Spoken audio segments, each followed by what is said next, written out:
Good morning po ulit sa bawat isa and tayo'y mag-meditate dito sa isang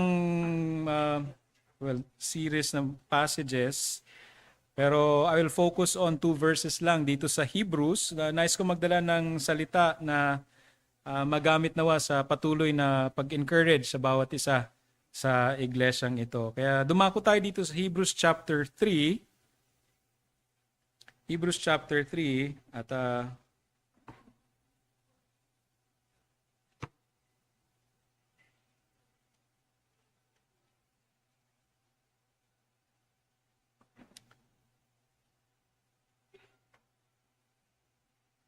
basahin ko tong siguro verse 1 hanggang sa itong buong passage na ito, itong buong chapter, para mabigyan lang tayo ng sense para sa ating gagawing pag-aaral ng salita ng Diyos. So I'd like to start dito sa Hebrews chapter 3, verse 1. Sabi rito, "Therefore, holy brethren, partakers of a holy calling, consider Jesus, the apostle of and high priest of our confession. He was faithful to him who appointed him, as Moses also was in all his house, for he has been counted worthy of more glory than Moses, by just so much as the builder of the house has more honor than the house. For every house is built by someone, but the builder of all things is God. Now Moses was faithful in all his house as a servant for a testimony of those things which were to be spoken later. But Christ was faithful as a son over his house, whose house we are, if we hold fast our confidence and boast of our hope firm until the end. Therefore, just as the Holy Spirit says, today if you hear his voice, do not harden your hearts, when they provoked me, as in the day of trial in the wilderness, where your fathers tried me by testing me, and saw my works for 40 years. Therefore I was angry with this generation, and said, they always go astray in their heart, and they did not know my ways. As I swore in my wrath, they shall not enter my rest." Ito yung magiging paksa natin, verse 12 to 13. "Take care, brethren, that there not be in any one of you an evil, unbelieving heart that falls away from the living God, but encourage one another day after day, as long as it is still called today, so that none of you will be hardened by the deceitfulness of sin. For we have become partakers of Christ, if we hold fast the beginning of our assurance firm until the end. While it is said, today, if you hear his voice, do not harden your hearts, as when they provoked me. For who provoked him when they had heard? Indeed, did not all those who came out of Egypt, led by Moses? And with whom was he angry for 40 years? Was it not with those who sinned, whose bodies fell in the wilderness? And to whom did he swear that they would not enter his rest, but to those who were disobedient? So we see that they were not able to enter because of unbelief." Sumaglit muna tayong manalangin at hilingin ang tulong ng Diyos sa oras na ito. Father, once again we ask for your presence in our midst, and your Holy Spirit would come upon us, that we would receive understanding, for in your light we see light. O Lord, help us na hindi lamang kami maging hearers ng iyong salita, but doers of it. Help us na itong mga katotohanan na aming matunghayan ngayon ay tunay na mailapat sa aming puso't isipan, that it would govern our hearts, our emotions, our decisions, and everything in us, O Lord, that it would cause us to walk in a manner that's pleasing to you. And as this church, O Lord, be encouraged further sa pagpapatuloy nila bilang isang iglesia ninyo. So once again, we ask for your guidance upon us, even for myself, that you'd give wisdom and clarity, that I may preach not just boldly, but clearly, O Lord, and that I would be an instrument of your grace. But Lord, I pray that you'd help me and keep me from arrogance and stubbornness and presumptuousness, that your word would not be tarnished in our midst. I ask for your grace and help. In all this, we seek to magnify the name of Christ and no one else in this midst. In Christ's name we pray. Amen. So itong binasa natin, kaya minambuti kong basahin itong buong passage or yung buong chapter, is itong passage na 12 to 13 na merong instruction or even command reminder para sa mga kapatiran. And we have to take note, mga kapatid, that the author and the writer of this book had this in mind to encourage brethren, in fact, Jewish Christians who are under persecution by both their fellow men, fellow Jews na hindi Kristiyano, and at the same time, ng Roman authority or government during their times. And they're being pressed sa kanilang pananampalataya that they are already at the verge of apostasy, turning their backs against Christ and going and returning to kung ano yung nakapagisnan nila. And that's why we needed to see yung context na ito. But let us consider the context further sa ating pag-aaral dito. Una, let us consider this context na yung author, again, sabi ko kanina, you see him giving these examples, negative examples of their forefathers na kung saan ito yung history nila of them in the wilderness. And we could say na when the author wrote this para sa kanila, they have this understanding already because the Jews, for very specific reasons, they know yung kanilang history. They can trace yung lineage nila kung kanino silang tribe galing.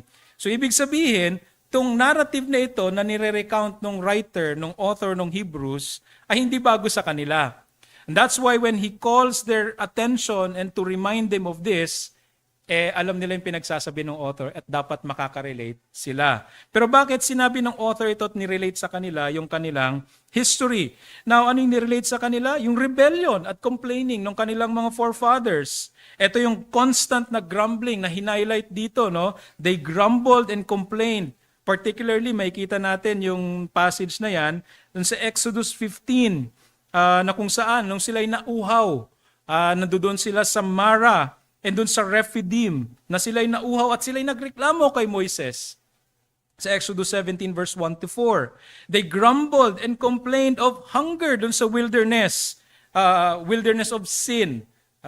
Yung sin, yun yung mismong pangalan ng wilderness, no? Exodus 16 verse 2 to 3. They complained and grumbled sa mga area na yon. They grumbled at the report of doom ng mga faithful spies, Joshua and Caleb. Ni-report sa kanila, or sa mga, hindi si Joshua and Caleb, yung mga faithless na spies, na kung saan, papasok sila ng Jericho, ng Canaan. Ito yung nakita nila. They were disheartened. And they plotted against kay Moses. Moses, dinala mo kami rito para mamatay. Ang paulit-ulit na cycle na ganun. Simula pa nung paglabas nila sa Egypt, pagdating nila ng Red Sea, yun na kagad yung mga narrative nila. You brought us here to die.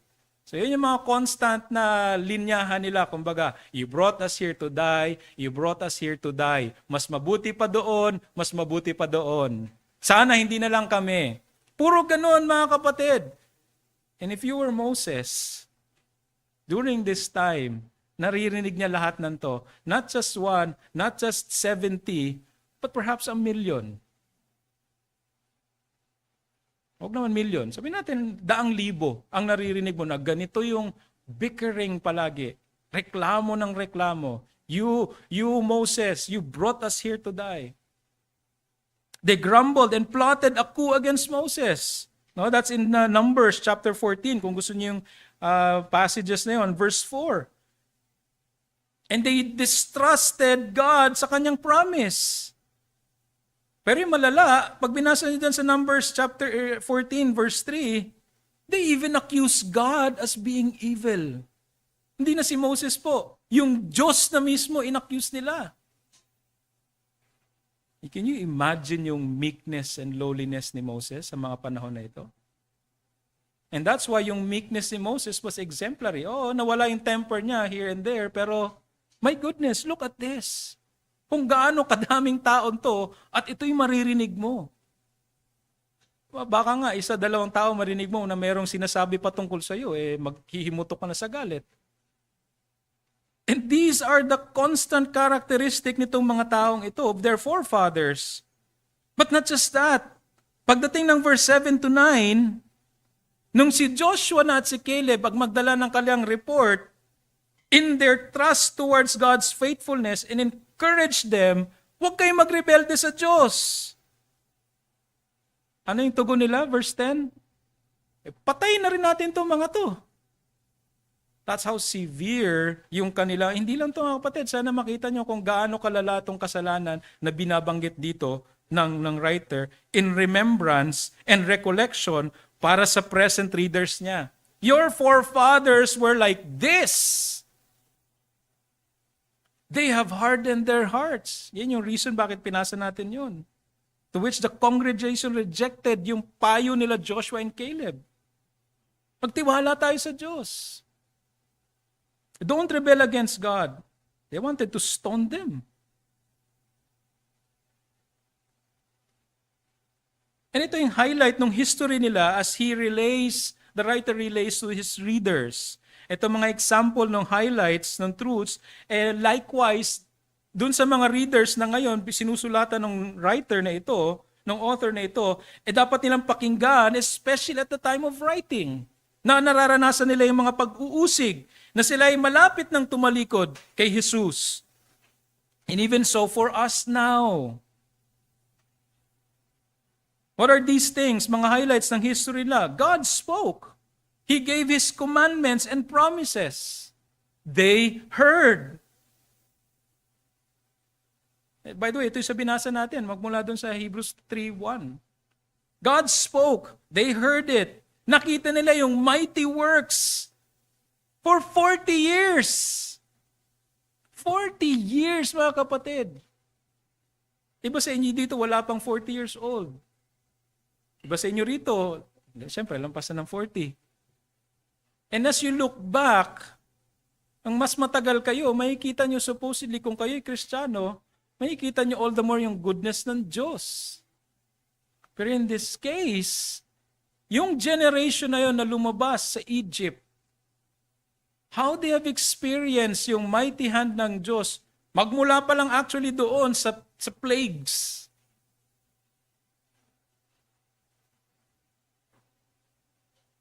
Hanggang sa paglabas nila mismo.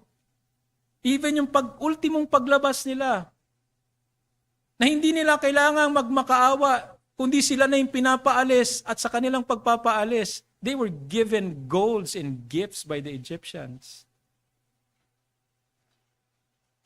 And sa pag-alis nila, pag-exodus nila, yung preservation ng Diyos, pillar of fire by night and a pillar of cloud by day. Paghati ng dagat, on dry land they walked. They were fed by manna. 40 years na manna. Kung sa atin yun, araw-araw na lang, fried egg, kunwari. Baka meron sa atin, talaga magre-reklamo tayo niya. Baka hindi tayo abutin magreklamo niya, baka patay na tayo eh. But just that, na nakita na yung goodness at provision ng Diyos. Ultimong pagkain na uhuhulog sa harapan nila. Tubig umaagos mula sa bato. For 40 years, God made it clear sa kanila that He was with them. And He showed it to them. Yung paano ipiniserve sila ng Diyos. And still, they hardened their hearts in unbelief. They provoked God in unbelief and rebellion. And that's why God judged them. Ang judgment was what? Kasama si Moses, nadamay. You will not enter my rest. Yung supposed rest na pinangako sa inyong forefathers. Mga kapatid, ang ganda kasi I'm doing a series ngayon sa Hebrews 11 sa MCBC. Yung Testaments of Triumphant Faith. Ang ganda nung pagkasunod-sunod nitong writer na ito. How he calls their attention dun sa triumphant faith nitong mga nauna sa kanila. And how yung promise ng Diyos kay Abraham, Isaac, at Jacob, even kay Joseph, alam nila na yung lupang pangako is not for them, but for their descendants. At ito na nga, lumabas na sila. Papunta na sila doon sa lupang pangako. They know this. They know that the land was for them. And they know that the Lord was with them. And yet they rebelled against God. Anong judgment sa kanila? Imbis na rest na pinangako sa kanila, if they held fast and naging matapat lang sila sa Diyos, they would have received yung rest na yun. they would have entered that promised rest. But no. Mga kapatid, mag-ingat tayo. In our occasion and time then, you can be a recipient of all of God's mercies and goodness and fail to see such that you would continue to rebel against God. Why? A hardened heart. Yun yung pinag-iingat sa atin dito, mga kapatid. Now, our textual study today is somewhat sandwiched. Yung 12 and 13, kasi yun yung naunang sinabing history nila at inulit after 13. A hardness of the heart, repeated narratives. Verse 6 to 11 ng Hebrews 3 at verse 14 to 19 ng Hebrews 3 that speak of the same events. And this is the part of that general exhortation itong writer na to para sa Hebrew Christians noong time na yon, in order for them to hold fast, to cling tightly, manatili of their hope and assurance until the end, as being united in Christ. So in light of these examples na binigay sa kanila, let us look at the warning that was worded. Ito na yung main text natin. Verse 12. A warning worded. What was the warning? The call is what? To take care. Yun yung duty. Take care. Literally sa original lingwahe, see to it. See to it. Yung care na yon may aspect ng pagbabantay, pagmamasid, being watchful, to care, see to it, or make sure that no one amongst you would have and would be in a spiritual danger. Kapatid, that's the beauty of yung pinag-aralan natin kanina sa Sunday school. Of being a part of a covenant community like a local church. Na kung saan mababantayan, mapapangalagaan tayo. Now, yung duty na ito na sinasabi rito, to be watchful, to take care, to see to it, to making sure that you, amongst you, there would not be any unbelieving heart. Now, this is not a malicious na nitpicking, ng pagbabantay, na pamumuna, pakikialam. This is done so rather with genuine love and concern. Genuine love and concern, hindi malis, hindi inggit. In order to actually become a faithful and watchful brother's keeper. Maging mapagmasid tayo, mga kapatid. If we are on the giving end of that, be watchful, be careful as well, lest you fall. Be humble as well. If you're on the receiving end, be humble as well. Do not resist, do not reject, do not be arrogant or proud. Kasama yan sa mutual care and edification ng isang covenant community. This is given to a covenant community.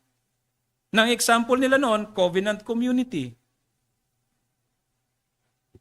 Paul describes such fellowship sa Romans 12 verse 4 and following as an intimate one na kung saan there is service, love, preferring of another, support, and devoting themselves to one another.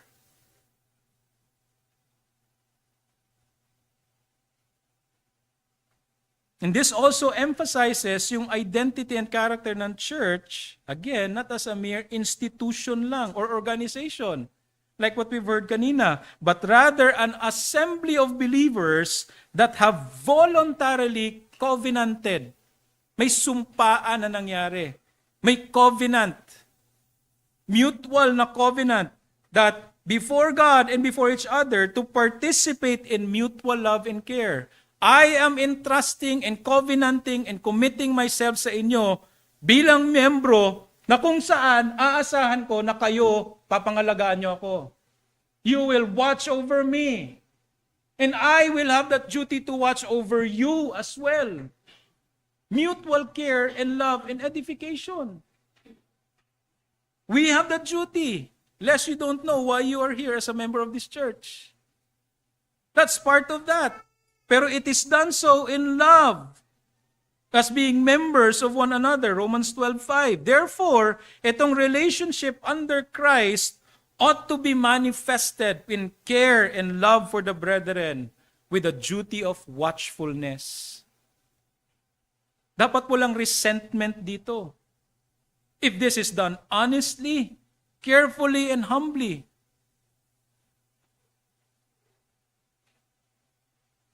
Not in malice. Not given in malice, not received in malice. Sensitivity for the spiritual well-being of one another. Accountability and humility is involved. That's the command given. You see to it. You watch out. You make sure. Mga kapatid, kung tayo sa sarili nating pamilya, you make sure, sinisecure ninyo na walang mangyayaring masama sa asawa ko at sa mga anak ko. You have this covenant community. I'm not gonna say na more than your family, pero it's unique and distinct. Dahil sa families ninyo, natin, wala tayong covenant kung tutuusin. In this covenant community of the church, meron. That's how deep it is. Because this goes beyond blood and affinity ng ating genes. Yung union natin is in accordance to God in Christ, in truth. Goes without saying, that's what Christ meant. I did not come here bring peace. I came here to bring a sword. And the gospel will really put a sword between you and unbelievers, whether it's your family or not.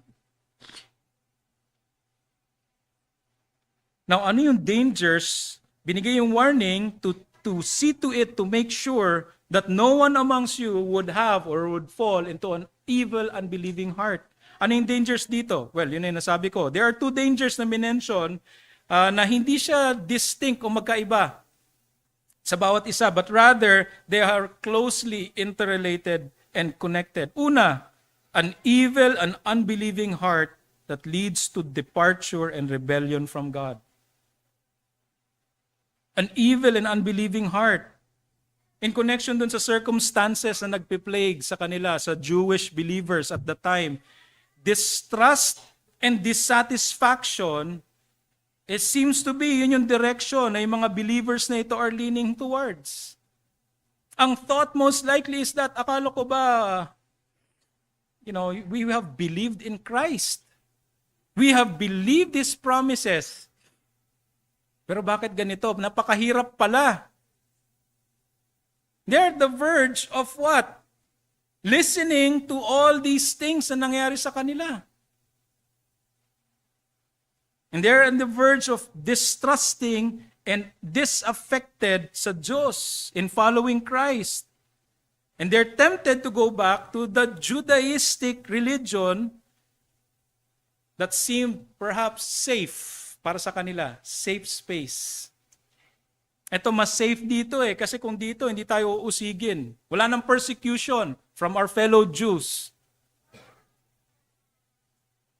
Tsaka baka kung nandito tayo sa Judaistic na grupo, na kung saan tayo galing, kahit paano, protektado tayo ng state. Is that true? There may be safety for the present persecution, pero kung magpapatuloy sila, there's no safety from God Himself.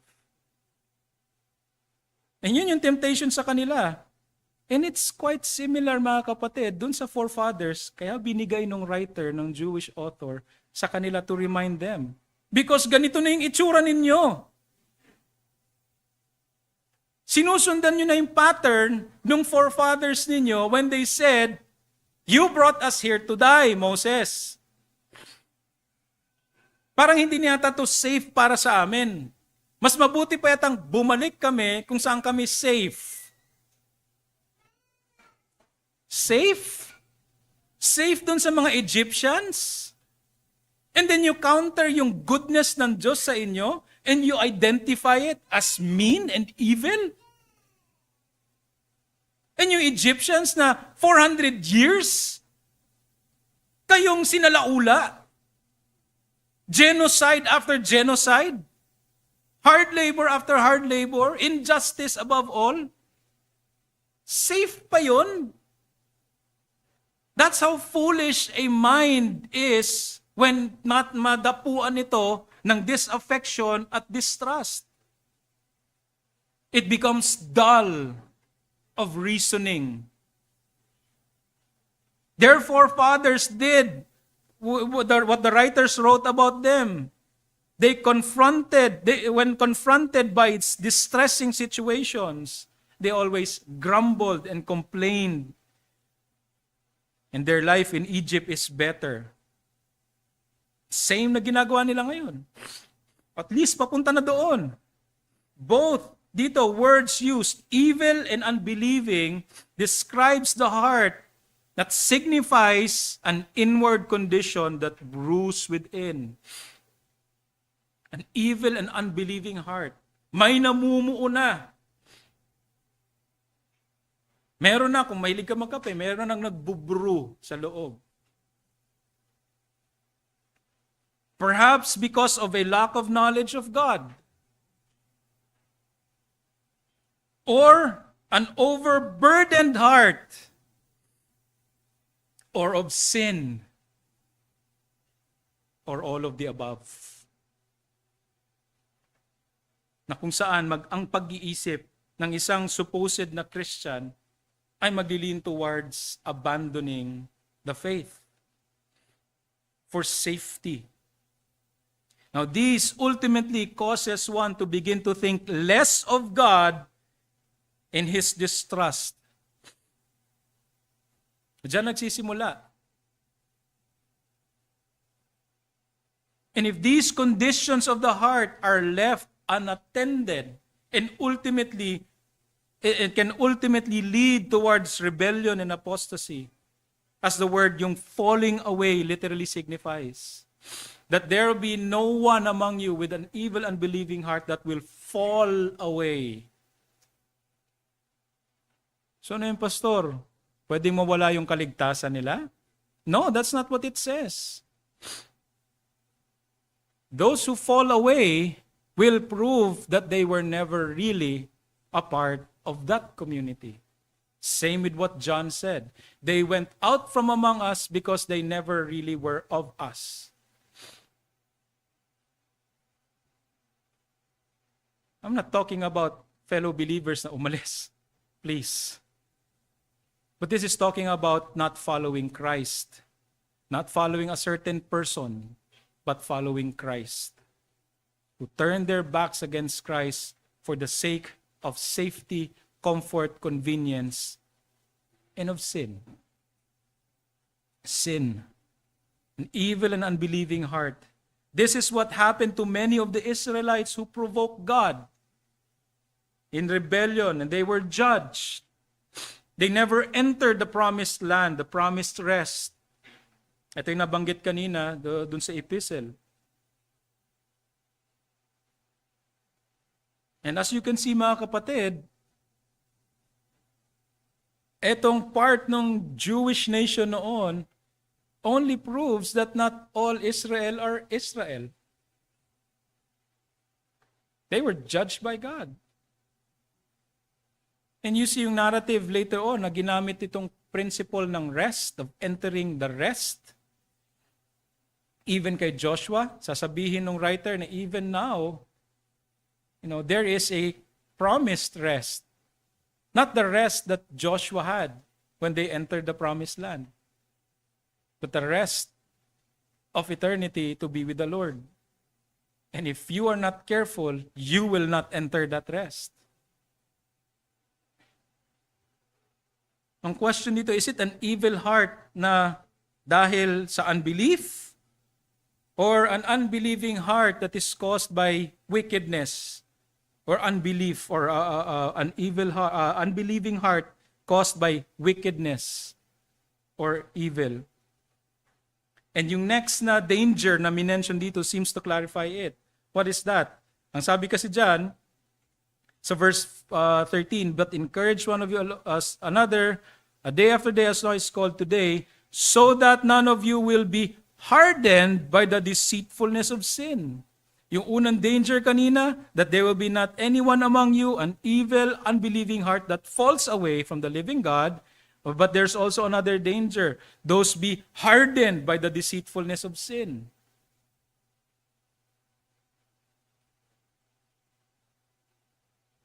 Primary root for an evil and unbelieving heart is the unbelief and distrust na kung saan ito ay bumubukal ay galing sa bukal ng puso that is believing the lie of sin rather than the truth of God. Deceitfulness of sin. Be careful, brethren. Sin is deceitful. It is deceitful in such a way that it will harden your hearts without you knowing it. Sa pagpapatuloy mo sa kasalanan, it hardens your heart. It makes you numb against God's truth. And you now believe a lie that you think is truth. That's what sin does. You notice ano yung indictment ni Paul sa Romans 1? That yung wrath of God is revealed upon man, against man. And yung rejection ng tao, iniwan sila ng Diyos. In what way pinapakita yung unrighteousness ng tao? In their suppression of God, in their unrighteousness and in their sin. Doon nila pinapakita ng isang taong hindi manampalataya ang pagsusuppress niya at pagre-reject sa Diyos through continuing in unrighteousness and sin. And this is exactly, I believe, what this is talking about. Sin, nurtured and cared and pampered, will harden your heart. And yun yung pinag-iingat dito nung writer na ito because ganito na yung nangyari sa kanila. Yung unbelief na yon is already an indication not just of an immaturity, but because of instead of moving forward or clinging in faithfulness to God, their lives have become unfaithful to God at ang expression nito is a sin. As the lie is promised by sin, is being shown interest and believed upon more often, the heart becomes stubborn and easily resists what God has declared right and good. Yan yung danger, mga kapatid, ng unregulated emotions. Na kung saan, kung hindi natin iti-temper mula sa katotohanan yung emotions natin, emotions will reign supreme. Emotions will take over and hold the reins, and it will ride on your back. And this will be the king. And this will be your regulator ngayon, emotions.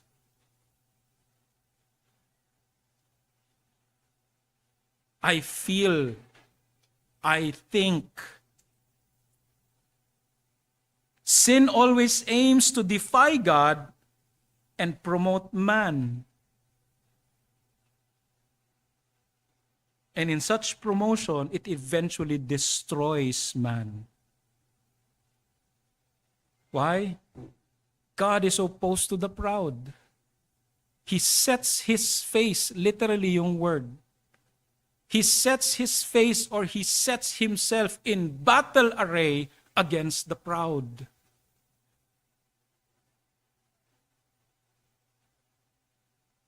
And that's what sin in its deceitfulness. Hindi mo pwedeng sabihin yung diablo kasi. My friend, brothers, you have a greater enemy than the devil. And that's the sin that lies in our hearts, remaining in our hearts.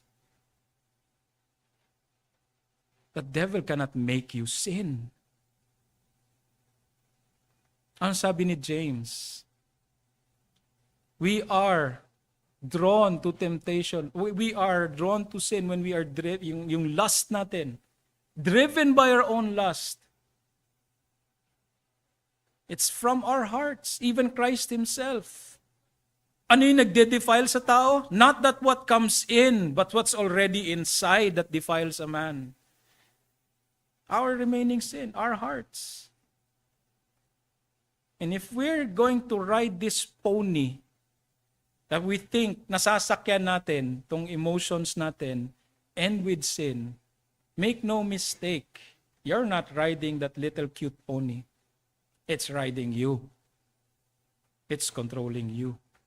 And if we're not careful, it will take you to places that you thought is just fine. And when you ride this sin, I hope it's not too late that you come to realize that your heart was already hardened. Kaya nga ang utos dito sa kanila, as a church, as a covenant community, see to it.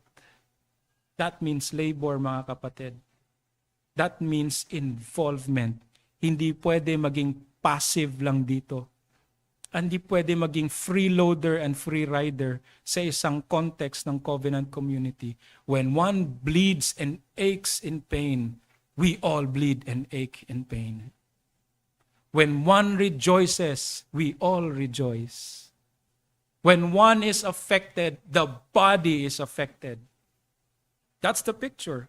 That's why you make sure and see to it that none of you will have this evil, unbelieving heart, and at the same time, there is no one among you that is already being hardened in his heart in sin because of the deceitfulness of sin. When we choose to sin, we choose to believe the lie of sin, provoked perhaps by the devil or our own lust or the world. We believe the lie instead of goodness of the truthfulness of God. In the neglect of weeding out, yung pagtanggal ng mga damo na ito sa paligid ng ating puso ng kasalanan and killing sin,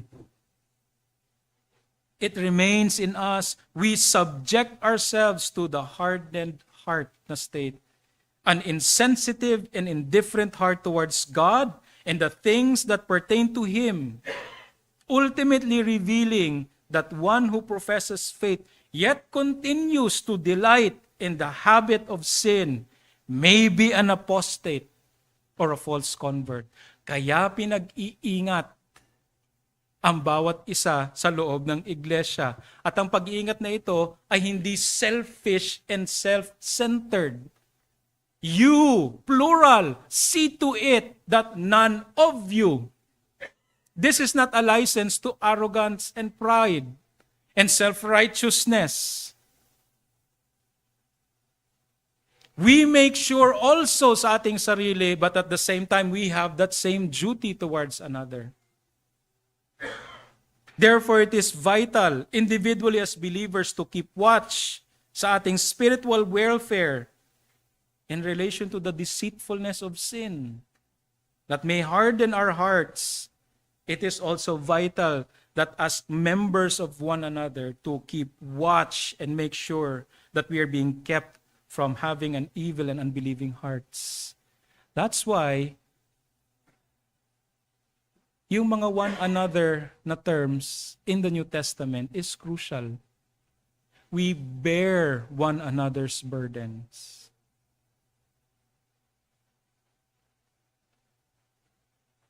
And that's a challenge for us. Has our care towards our fellow members and believers been evident, especially during difficult and trying times? Encouraging to persevere, bearing one another's burden, exercising self-control over emotions, humble disposition towards rebuking and being rebuked or corrected. This is the task of, not just the task of church leaders. It's the task of every part of the body that we have towards one another.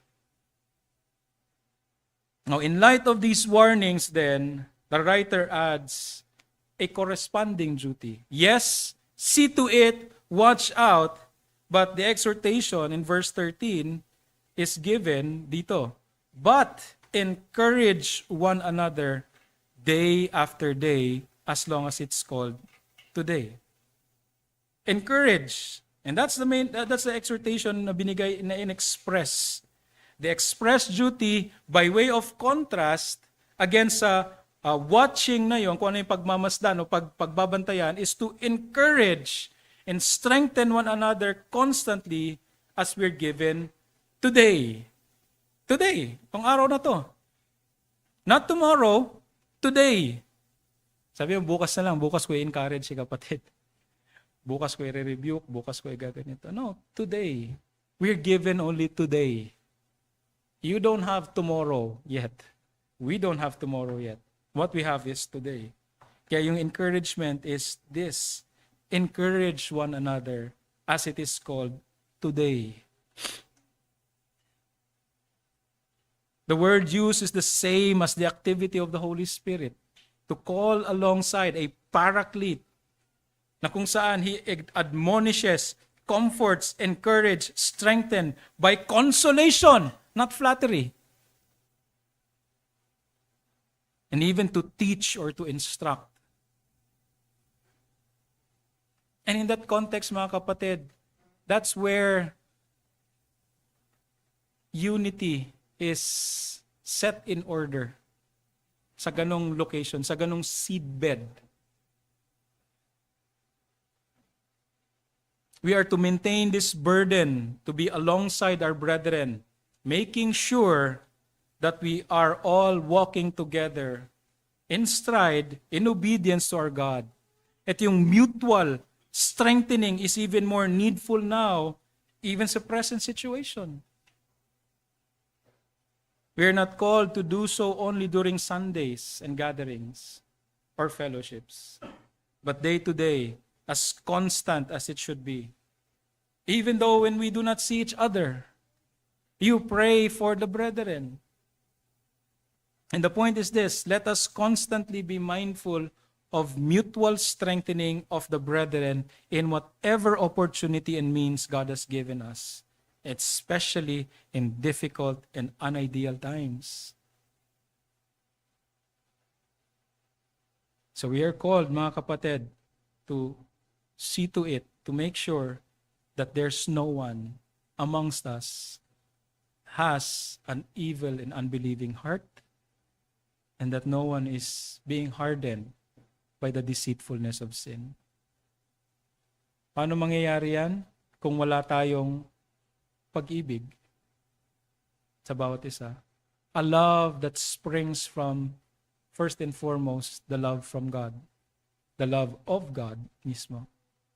If we love ourselves so much, to promote ourselves so much, this will be impossible. This will be difficult or impossible. This is a duty na binigay. This is a warning na binigay, mga kapatid, that for us, for you, brethren, I hope and pray, ay maging kasangkapan para sa patuloy na paglago ng iglesyang ito. In closing sa ating application, what? Una-una, being reminded of this, as we read itong encouragement na binigay sa church na yon, we are also recipients of such encouragement and reminder.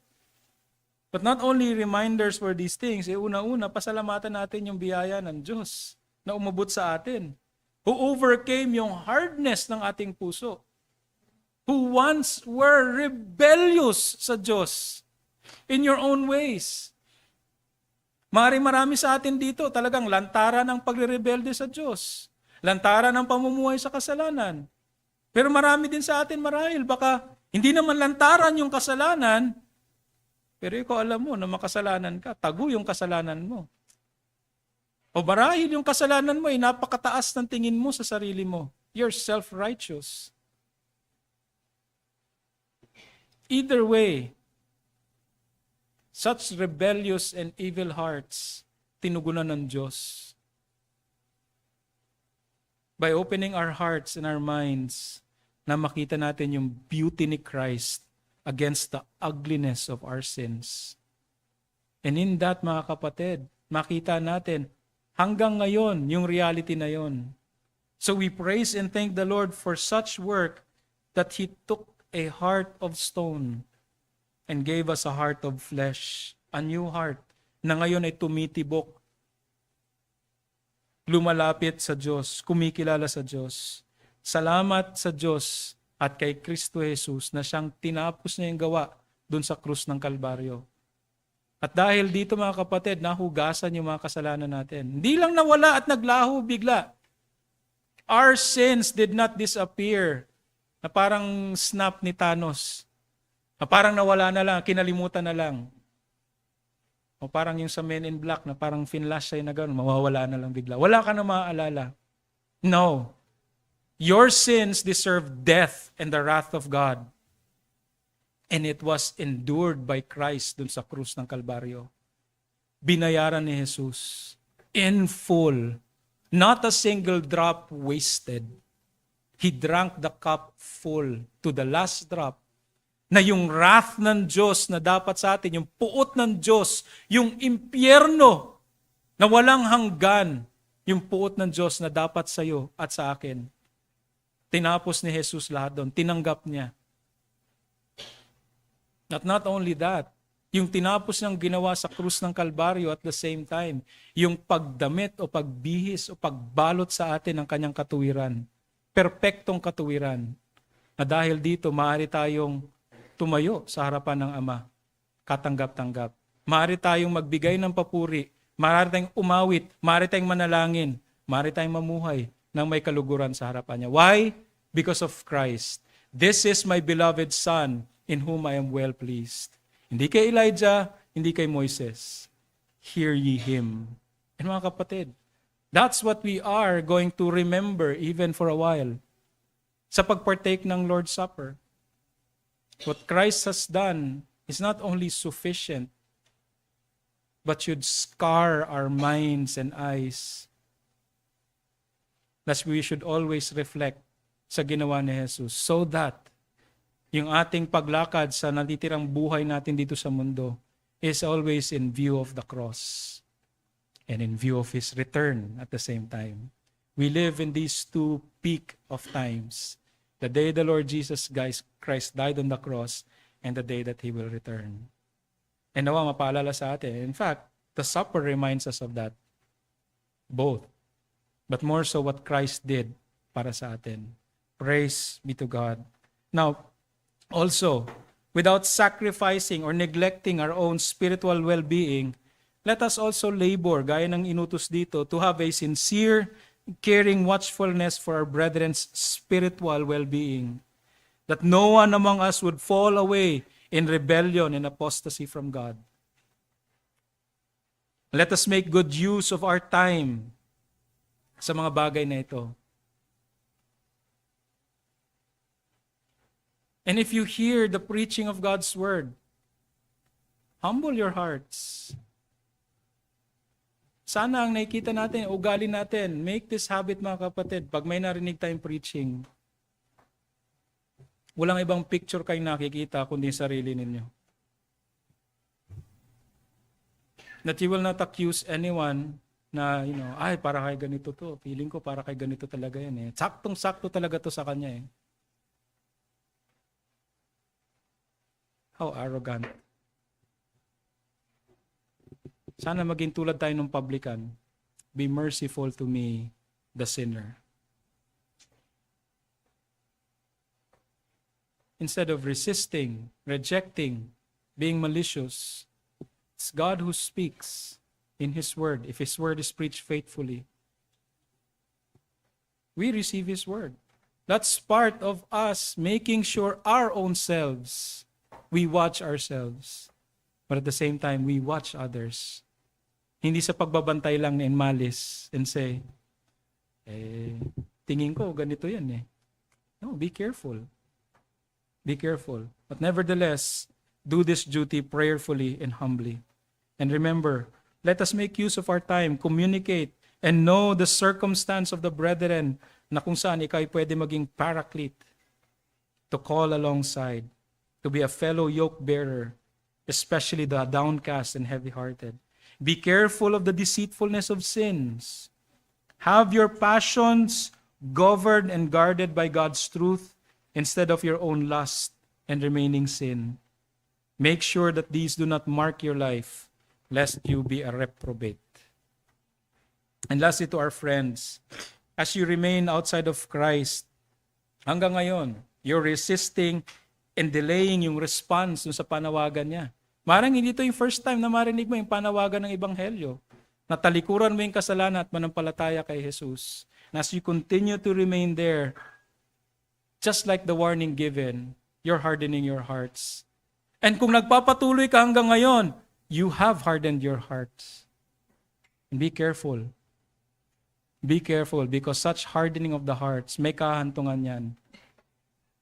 Sana dumating yung panahon, and it will be soon, sana, that you would humble yourself before God.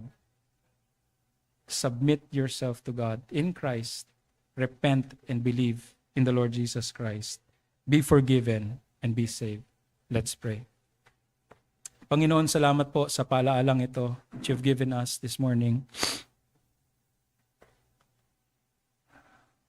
It is a duty, O Lord, of every believer, especially those who belong to a church like this.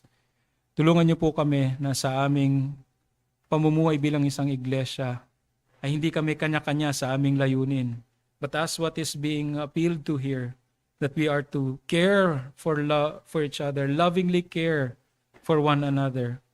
Not promoting our self-interests or whoever's interests, but the interest of Christ and His name alone.